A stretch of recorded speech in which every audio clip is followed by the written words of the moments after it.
Hello students, welcome to biochem academy. My self arts sir.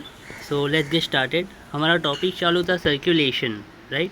तो circulation के अंदर हम लोग टॉपिक करने वाले आज ब्लड प्रेशर, ओके, जिसको बीपी बोलते हैं। बीपी हाई हो गया, बीपी लो हो गया, क्यों होता है, कैसे होता है, किस में होता है, everything we will see that, okay. So let's get started then. Okay, so here is the notes of blood pressure and blood related disorder. Okay, next part में हम देखेंगे blood related disorder. In this part we are going to see blood pressure. ठीक है, so left side से start करते हैं। What is blood pressure first of all? Okay, एक pressure apply होता है ब्लड की वजह से, किसके ऊपर, आर्टरीज के वॉल के ऊपर, is called as blood pressure. So blood pressure is defined as lateral pressure applied on the wall of artery is called blood pressure. ठीक है, तो लेटरल प्रेशर क्या है सर? मैंने बताया था, डायग्राम देखा था हमने, transfer section of arteries and veins. तो आर्टरीज में हमने देखा था ल्यूमेन, सेंटर वाले पार्ट जिसमें से ब्लड फ्लो होता है, called as lumen. And arteries की वॉल भी थिक है, ओके।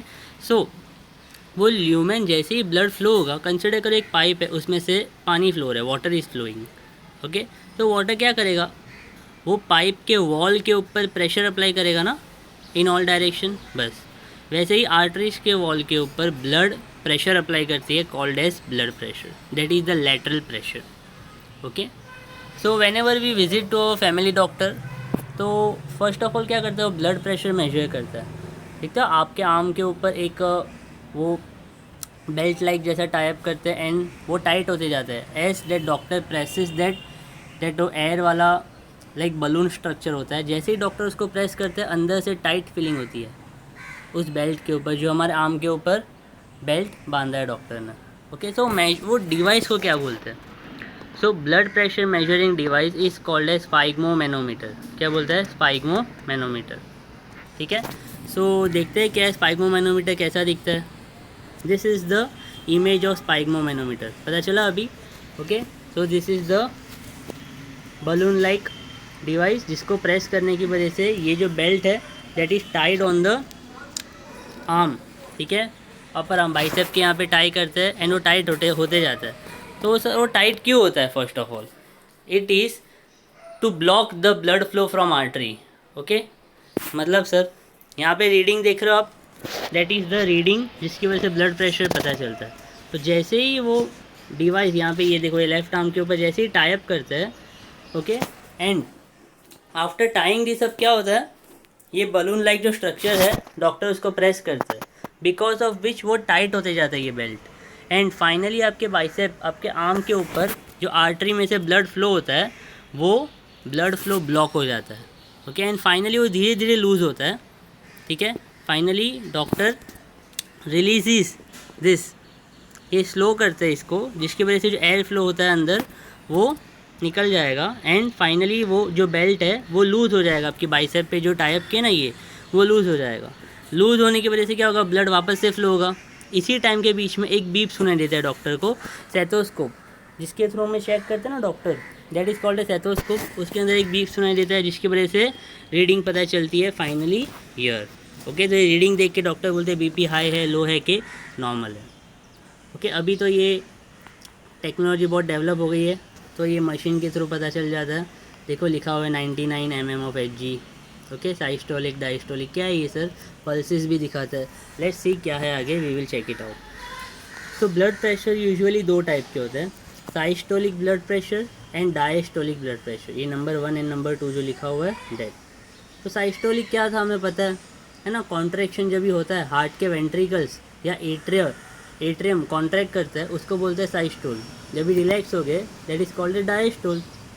तो साइस्टोलिक ब्लड प्रेशर में क्या होता है, वेंट्रिकुलर सिस्टोल होता है, ओके। मतलब हार्ट के जो वेंट्रिकल्स है वो कॉन्ट्रैक्ट हो गए, बिकॉज ऑफ कॉन्ट्रैक्शन क्या होगा, वेंट्रिकल में से ब्लड पुश होगा आउटसाइड, है ना, यस। उस टाइम पे जो प्रेशर जनरेट होगा, कॉल्ड एज साइस्टोलिक ब्लड प्रेशर। और ये साइस्टोलिक ब्लड प्रेशर कितना होता है sir? It is 120 mm of Hg। मतलब ये जो बीपी है, ब्लड प्रेशर, वो किस में मेजर होता है? Millimetre of mercury. वो जो ब्लैक लाइन आप देखते हो ना इस डिवाइस के अंदर, जो ऊपर नीचे होती है, that is nothing but mercury, ठीक है। थर्मोमीटर के अंदर भी वो ब्लैक लाइन देखते हो फीवर मेजर करने के बाद, that is nothing but mercury. Okay, आपका बॉडी का टेम्परेचर मर्क्यूरी के थ्रू, रीडिंग के थ्रू इंडिकेट होता है इसके अंदर, ठीक है। सो नॉर्मल ब्लड प्रेशर कितना होता है साइस्टोलिक, 120 mm ऑफ Hg। ज़्यादा हुआ तो हाई ब्लड प्रेशर, कम हुआ तो लो ब्लड प्रेशर, देखेंगे वो भी आगे हम लोग। And second type of blood pressure is diastolic blood pressure. यहाँ पे क्या होता है, अभी वेंट्रिकल कॉन्ट्रैक्ट हुए तो बोलते हैं वेंट्रिकुलर साइस्टोल, एंड उस टाइम पे जो जनरेट होता है ब्लड प्रेशर कॉल्ड है साइस्टोलिक ब्लड प्रेशर। और दूसरे टाइप का जो ब्लड प्रेशर है उसको बोलते हैं डायस्टोलिक ब्लड प्रेशर। तो ये किसकी वजह से होता है, वेंट्रिकुलर डायस्टोल। जब भी वेंट्रिकल रिलैक्स हो गया आपके, उस टाइम पे जो प्रेशर होगा उसको बोलते हैं डायस्टोलिक बीपी, ब्लड प्रेशर। तो डायस्टोलिक ब्लड प्रेशर कितना होता है, 80 mm ऑफ Hg, ठीक है। तो साइस्टोलिक 120, डायस्टोलिक 80। तो यूजुअली नॉर्मल ब्लड प्रेशर कितना होना चाहिए ह्यूमन का, साइस्टोलिक और डायस्टोलिक का रेशियो लेते हैं हम लोग 120:80 mm of Hg। This is the normal blood pressure. अगर इस नंबर के अंदर ऊपर या नीचे हुआ तो हाई या लो बीपी का प्रॉब्लम स्टार्ट हो जाएगा। ओके, तो ब्लड प्रेशर का एक चार्ट दिया हुआ है यहाँ पे मैंने। Blood pressure normal, systolic blood pressure less than 20, diastolic blood pressure less than 80। Okay, elevated मतलब बढ़ेगा तो 120 to 129 के बीच में, less than 80। High blood pressure, hypertension बोलते हैं ना, हाई बीपी हो गया, that high BP is also called as hypertension. Hypertension अगर होगा तो ब्लड प्रेशर का वैल्यू कितना होगा, साइस्टोलिक का होगा 130 से 139 के बीच में, and diastolic will be between 80 to 89। अगर बहुत ही ज़्यादा ब्लड प्रेशर हो गया, एकदम severe high blood pressure stage 2, तो more than 140 systolic and more than 90 diastolic, ठीक है। और बहुत ही ज़्यादा स्टेज 3 हाइपरटेंसिव क्राइसिस, बहुत ही एकदम से राइज हो गया blood pressure, that is higher than 180 systolic and higher than 120 diastolic, then doctor को दिखाना बहुत ज़रूरी है इमीडिएटली, वरना पर्सन कैन ऑल्सो डाई, ठीक है। देखिए अगर ज़्यादा हाई ब्लड प्रेशर हुआ तो क्या हो सकता है बॉडी में, we will check it out further, ठीक है। ओके, सो हाइपरटेंशन मतलब हाई बीपी। तो 120:80 is the normal blood pressure, okay. But hypertension के अंदर क्या होता है, systolic blood pressure becomes more than 140, देखो यहाँ पे लिखा है मैंने, more than 140, and diastolic blood pressure becomes more than 90 mm of Hg, okay, ठीक है। बट इससे ज़्यादा भी हो सकता है sir, of course yes.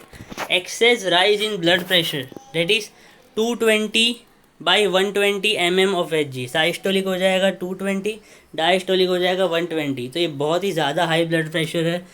Because of this much high blood pressure it can cause rupturing of blood vessel फट सकती है, arteries can burst, okay, because arteries की वॉल वो लेटरल ब्लड प्रेशर जो है, ब्लड फ्लो का जो प्रेशर है वो होल्ड नहीं कर पाएगी एंड इट विल बर्स्ट, ठीक है। अगर आँख के अंदर हुआ तो it will cause blindness, kidney में हुआ तो नेफ्राइटिस हो सकता है, ब्रेन में हुआ तो स्ट्रोक या तो पैरालिसिस भी हो सकता है, ठीक है। आपने बहुत सारी मूवीज़ में देखा होगा, ब्लड प्रेशर राइज हो गया एंड ईयर नोज आइस में से ब्लीडिंग चालू हो जाता है, पूरा ब्लड निकलता है एंड पर्सन वहीं पे 5 मिनट में मर जाता है, अगर आपने ऑब्जर्व किया होगा तो that is nothing but hypertension, ठीक है। सो देखो हाइपरटेंशन की वजह से क्या हो सकता है, स्ट्रोक, ब्रेन की नस फट सकती है, विजन लॉस, ओके, आइस की ब्लड वेसल्स बर्स्ट हो सकती है, हार्ट फेलियर हो सकता है, हार्ट अटैक हो सकता है, किडनी डिजीज़ या किडनी फेलियर, नेफ्राइटिस हो सकता है, सेक्शुअल डिसफंक्शनिंग भी हो सकता है, ठीक है।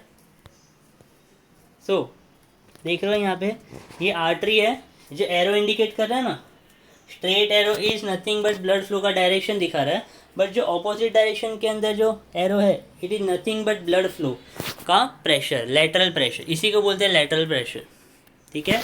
तो वॉल के ऊपर बहुत ज़्यादा हाई प्रेशर जनरेट कर रहा है, जिसकी वजह से आर्टरी कैन बर्स्ट। तो सर हाई ब्लड प्रेशर तो देख लिया, अभी लो ब्लड प्रेशर देखते हैं। लो ब्लड प्रेशर में क्या होगा, उल्टा होगा, ओके। हाई ब्लड प्रेशर में क्या हो रहा था, आर्टरीज कॉन्ट्रैक्ट हो रही थी, ओके, कॉन्ट्रैक्शन की वजह से क्या हो रहा था, ब्लड बहुत फास्ट फ्लो हो रहा था and it leads to rupture of artery, अगर बहुत ज़्यादा हाई बीपी हो गया तो लो बीपी में क्या होगा, उल्टा, ओके, डायमीटर आर्टरी का बढ़ जाएगा, it will increase, because of which the speed of the blood flowing from the artery becomes less, okay. तो सर इसके सिम्टम्स क्या है, ब्लड विजन दिखना कम हो जाएगा, ठीक है, रैपिड एंड शैलो ब्रीथ, एकदम ज़ोर ज़ोर से और स्लो ब्रीथ लेना पड़ेगा अंदर तक, डीप तक। नौशिया एंड थर्स्टीनेस फील होगा। Okay, skin will become pale cold, ठंडे पड़ जाओगे। फटीग होगा आपको, कंसंट्रेशन नहीं लगेगा, डिजीनेस कुछ अच्छा नहीं लगेगा, चक्कर जैसा होगा, हेडेक होगा, पेल्पिटेशन होगे। ओके, हार्ट बीट थोड़े से बढ़ जाएगी, डिप्रेशन लाइक फीलिंग आएगी। This are the symptoms of low blood pressure. क्योंकि ब्लड फ्लो जितना होना चाहिए उतना हो रहा नहीं है, because of which the organ will start to dysfunction. Okay, now hypertension के कॉजेज़ क्या है, क्यों होता है हाई बीपी? स्ट्रेस की वजह से होता है, ओबेसिटी बहुत ज़्यादा फैटनेस है तो होता है, हार्ट की आर्टरीज के अंदर फैट्स कोलेस्ट्रॉल का डिपोजिशन हो गया, आर्टेरोस्क्लेरोसिस एथेरोस्क्लेरोसिस बोलते हैं उसको, उसकी वजह से होता है। अगर बहुत ज़्यादा नॉनवेज खा रहे हैं, हाई प्रोटीन डाइट है, बहुत हाई कोलेस्ट्रॉल डाइट, बीफ वगैरह खा रहे हो, बहुत ज़्यादा प्रोटीन इंटेक, फैट्स इंटेक, चीज़ वगैरह खा रहे हो, उसकी वजह से हो सकता है। Okay, more secretion of renin, epinephrine, ये एक टाइप का हार्मोन है, अगर इसका सिक्रेशन बहुत ज़्यादा हो रहा है तो उसकी वजह से भी होता है। और these are the causes of hypertension। ठीक है, it is cause hypertension is cause due to all this reason. अगर हाई ब्लड प्रेशर हो गया तो देखते हैं आइस की ब्लड वेसल रप्चर होगी तो कैसी दिखेगी, दिस वे, लिटरली पूरा आँख में खून दिखने लगेगा because of rupturing of blood vessel. देख रहे हो कितना डेंजर लग रहा है। ओके, ब्रेन की अगर नस फट गई तो बोलते हैं stroke. Okay, so a haemorrhage stroke occurs when blood vessel burst with in the brain. देखो यहाँ पे ब्लड वेसल फर्स्ट डायग्राम में देख रहे हो, बर्स्ट हो रही है, ब्लीडिंग हो रहा है। ओके, स्ट्रोक दो टाइप के होते हैं, ठीक है, एक हेमोरेजिक स्ट्रोक होता है, दूसरा इशेमिक स्ट्रोक होता है। हेमोरेजिक स्ट्रोक में क्या होता है, ब्लड वेसल फट जाती है हाई बीपी की वजह से। बट इशेमिक स्ट्रोक के अंदर क्या होता है, जो ब्लड वेसल है वो क्लॉट हो जाती है। ओके, तो क्लॉट होने की वजह से ब्लड बराबर ब्रेन तक फ्लो नहीं हो पाता। This is called as ischemic stroke, इसकी वजह से भी स्ट्रोक आ सकता है। Okay, so finally we are ending our chapter here. Hope you like this video. Okay, if you like then please like it, share it with your friends, and do not forget to subscribe my channel Biochem Academy. Thank you.